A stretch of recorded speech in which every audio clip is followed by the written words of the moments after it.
Nandyal TDP జిల్లా ప్రధాన కార్యదర్శి ఎన్ఎండి ఫిరోజ్పై దాడి చేసింది ఎవరు? దాడికి సంబంధించిన సంఘటన గురించి మీడియాకు తెలియజేసిన ఎన్ఎండి ఫిరోజ్. నమస్కారం అండి.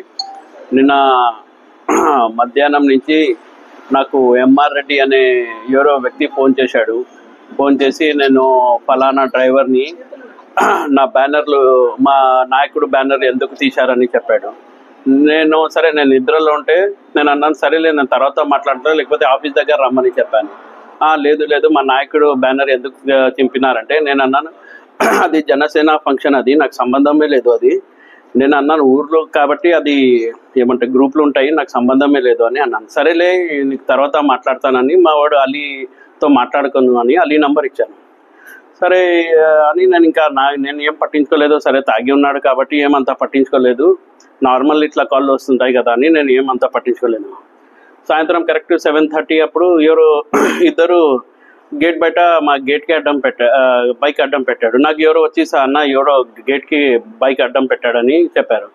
నేను చెప్పాను, సరే తీయమని చెప్పాను. ఆయనకి తీయమంటే నాకు తర్వాత చెప్పాడు వీడియో ఫోన్లో కాల్ చేస్తున్నాడు అని చెప్పాను. సరేలే ఆయనతో ఏం మాట్లాడతారులే అని, తాగి ఉన్నాడని నేను వెళ్ళిపోయినాను.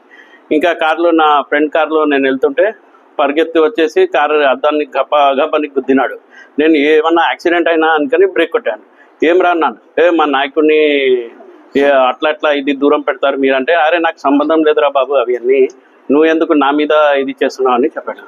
ఇంకా చేసుకోవడానికి వెళ్తే మా వాళ్ళు అంతా ఇది ఆయన మీద కొట్టి పక్కన ఇది చేశారు. ఫుల్ తాగి ఉన్నాడు ఆయన. తాగి ఉండి ఆయనతో పాటు ఇద్దరు వచ్చారని తెలుసు. ఇద్దరు వచ్చారో ముగ్గురు వచ్చారో నాకు ఐడియా చక్కగా లేదు, అది పోలీస్ వాళ్ళు ఎంక్వైరీ చేస్తున్నారు. దాని తర్వాత వాళ్ళు వచ్చేసి నాకు తీసుకుపోయి 1 టౌన్ పోలీస్ స్టేషన్ తీసుకెళ్లారు. ఇది జరిగింది.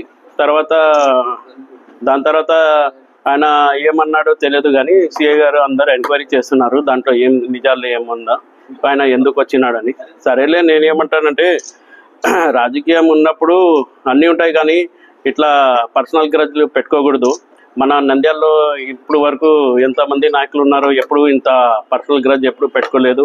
ఇంకా మనం నంద్యాల అనేదే ఒక పీస్ఫుల్ కాన్స్టిట్యున్సీ. ఇది మీ చుట్టుపక్కన అంతా ఇది కూడా ఉంటే కూడా కానీ ఇక్కడ ఎప్పుడు ఏ నాయకుడు కానీ ఫ్యాక్షన్ జోలికి కానీ దేనికి వెళ్ళలేదు. ఇంకా మీరు ఫారూక్ గారి గురించి కూడా మీకు బాగా తెలుసు, 40 years ఉన్నారు. అన్ని ఆల్ పార్టీ, వైసీపీ పార్టీ ఉండని, కాంగ్రెస్ పార్టీ ఉండని, అందరూ టీడీపీ పార్టీ వాళ్ళు ఉండని, పాత వాళ్ళు ఉండని, అందరూ బాగా కలిసిమెలిసి ఉంటారు. కానీ నంద్యాలలో ఏ రోజు కూడా శత్రుత్వం అనేది ఉండేది కాదు. కానీ ఇది చిన్న అంటే నేనేమంటున్నానంటే, ఏదన్నా ఉంటుంది సరే, వాళ్ళ లీడర్ కాబట్టి కోపం ఉంటుంది కానీ అంతా మనసులో పెట్టుకొని అదే పనిగా ఫోన్లు చేసి బెదిరించడము, మా లీడర్ ఇది అని ఉండకూడదు. ఎందుకంటే రాజకీయం ఉన్నప్పుడు ఎవరు గ్రూప్ వాళ్ళది ఉంటుంది, ఎవరు లీడర్ మీద ప్రేమ వాళ్ళకు ఉంటుంది, అంతే తప్ప అది మనం పర్సనల్ పెట్టుకోకూడదు. ఎందుకంటే రేపు లీడర్లు ఈరోజు కాకపోతే రేపు కలిసిపోతారు, మనం సఫర్ అయ్యేది మధ్య వాళ్ళే. దానికోసం నేను ఒకటే అంటాను అందరికీ, ఎప్పుడు మీరు దయచేసి ఒక్కడి కోసం ఏమంతా ఇది మీద వేసుకొని ఇది చేయకండి. ఇప్పుడు లాస్ట్లో సఫర్ అయ్యేది మీరే. ఎందుకంటే చూశారు మీరు, అసలు నాకు సంబంధం లేదు, అది ఎక్కడనో ఊర్లో జరిగింది, అక్కడ కంపల్సరీ 2-3 గ్రూపులు ఉంటాయి. నంద్యాలలో ఇప్పటి నుంచి కదా, ఎప్పటి నుంచో గ్రూపిజం ఉంది. మనం ఎప్పుడు గ్రూపిజం జోలికి కూడా వెళ్ళము, అందరితో కలిసిమెలిసిగానే ఉంటాము. దానికోసం నేను ఏమంటానంటే, ఇట్లాంటి రౌడీ రాజకీయాలు కానీ రౌడీజం కానీ మనం ఎక్కడ ప్రోత్సహించకూడదు. నంద్యాలలో ఒక పీస్ఫుల్ కాన్స్టిట్యున్సీ. ఇప్పుడు కాదు, దాదాపు ఎన్నో ఇయర్స్ నుంచి ఇక్కడ ఎప్పుడు చుట్టుపక్కన ఏమన్నా అవుతుంది కానీ నంద్యాల చుట్టుపక్కన గ్రామాల్లో ఎప్పుడు ఏం కాదు. అయితే కూడా ఒక చిన్న ఇన్సిడెంట్స్ అవుతాయి కానీ ఇట్లా ఒక నాయకుడు ఏమంటే ఆఫీస్ దగ్గరనే వచ్చి మా నాయకుడు గురించి ఎందుకు అని అట్లా మాట్లాడే ఫస్ట్ టైం అనుకుంటాను. దానికోసం మనమంతా కొంచెం జాగ్రత్త ఉండాలి. మనం ఏదన్నా కానీ పర్సనల్ తీసుకోకూడదు అంటాను. ఇప్పుడు మేము ఇన్ని సంవత్సరాలు రాజకీయం ఉన్నాం కానీ ఏ రోజు కూడా ఎవరి గురించి అన్నా ఇంత పర్సనల్గా వెళ్ళలేదు. ఇంకొకటి చాలామంది నిన్న కూడా మేము చూసాము, మీడియా వాళ్ళు మా గురించి ప్రచారం చేశారు. అంటే నేను ఏమన్నా అంటే, వాస్తవం లేకుండా ఏం రాయకండి. సరే మీరు, ఎందుకంటే మేము ప్రజల్లో సేవ చేస్తున్నాం, మనం కష్టపడుతున్నాము. నేను కానీ, మా అన్న కానీ, మా నాన్న కానీ అందరు కష్టపడుతున్నారు. ఏ ఇష్టం వచ్చినట్టు రాస్తే, అది తప్పులు రాస్తే మనం ఏం చేయలేము. ఎందుకంటే నాకు తెలుసు, ప్రజలకి తెలుసు, పొద్దున్న నుంచి సాయంత్రం వరకు ఆఫీస్లోనే కూర్చొని ప్రతి ఒక్కరికి రెస్పాన్సిబుల్ ఇస్తుంది మనమే. దానికోసం మీరు దయచేసి ఏమన్నా వాస్తవం ఉంటే నా దగ్గర తీసుకురండి, ఇది తప్పు చేశారని చెప్పండి, నేను ఇది చేసుకుంటాను, అంతే తప్ప మీరు ఇష్టం వచ్చినట్టు రాస్తే మనం దానికి ఏం చేయలేము. సరే, ఏదేదో చిన్న ఏదో వచ్చింటుంది, మీరు అది మనసులో పెట్టుకొని రాయడం మంచిది కాదు. నాకు తెలుసు, మొన్న ఒక ఛానల్ వాళ్ళు రాశారు, అది సరే, అది మంచి ఇది కాదు. ఎందుకంటే వాళ్ళు ఒకటి అడిగినారు, అది లేట్ అయింది అంతే. దాని తప్ప అదే పనిగా మనసులో పెట్టుకుని దాని గురించి రాయడము, ఒక స్టోరీ రాయడం 6 minutes నా గురించి అంటే ఏదేదో రాత. నేను కబ్జా చేసినాను, ఎక్కడ కబ్జా చేశాను చూపించండి, నేనే చెప్తాను ఎక్కడ కబ్జా. అట్లా కబ్జా చేసినా కానీ ఇక్కడ వరకు ఎవరు నంద్యాల ఉండేవాళ్ళు కదా. అసలు అది మా ఇదే కాదు, మా పద్ధతి కూడా కాదు. మేము ఎప్పుడు అట్లా చేయలేము.